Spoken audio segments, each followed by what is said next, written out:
ग्रामपंचायती अंतर्गत विविध करांवर 50% सवलत देण्यासंदर्भातील शासन निर्णयाच्या अंमलबजावणी दरम्यान उद्भवणाऱ्या अडचणींचा आढावा घेण्यासाठी आज मंत्रालयात महत्त्वपूर्ण बैठक पार पडली।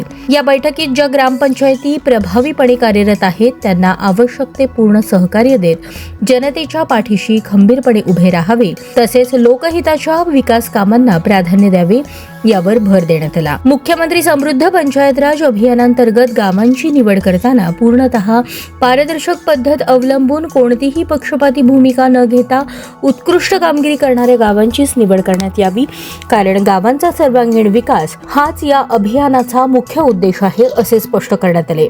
ज्या गावांनी चांगली कामे केली आहेत त्या गावांना मी स्वतः 9 फेब्रुवारी 2026 पासून भेट देणार असून प्रत्यक्ष सुरू असलेल्या कामाची पाहणी करणार आहे। उत्कृष्ट कामगिरी केलेल्या गावांना माननीय मुख्यमंत्री देवेंद्रजी फडणवीस स्वतः भेट देणार आहेत। या संदर्भात मुख्यमंत्री देवेंद्र फडणवीस यांच्यासोबत सविस्तर चर्चा करण्यात आली।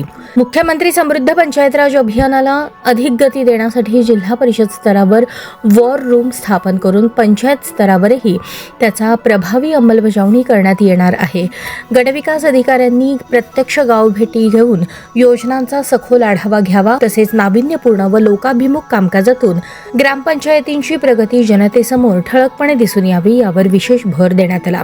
या बैठकीस ग्रामीण विकास विभागाचे प्रधान सचिव, ग्रामविकास विभागाचे अधिकारी तसेच सर्व जिल्ह्यांचे मुख्य कार्यकारी अधिकारी, उपमुख्य कार्यकारी अधिकारी, क्षेत्रीय स्तरावरील सर्व महत्त्वाचे अधिकारी तसेच गटविकास अधिकारी व्हिडिओ कॉन्फरन्स माध्यमातून उपस्थित होते।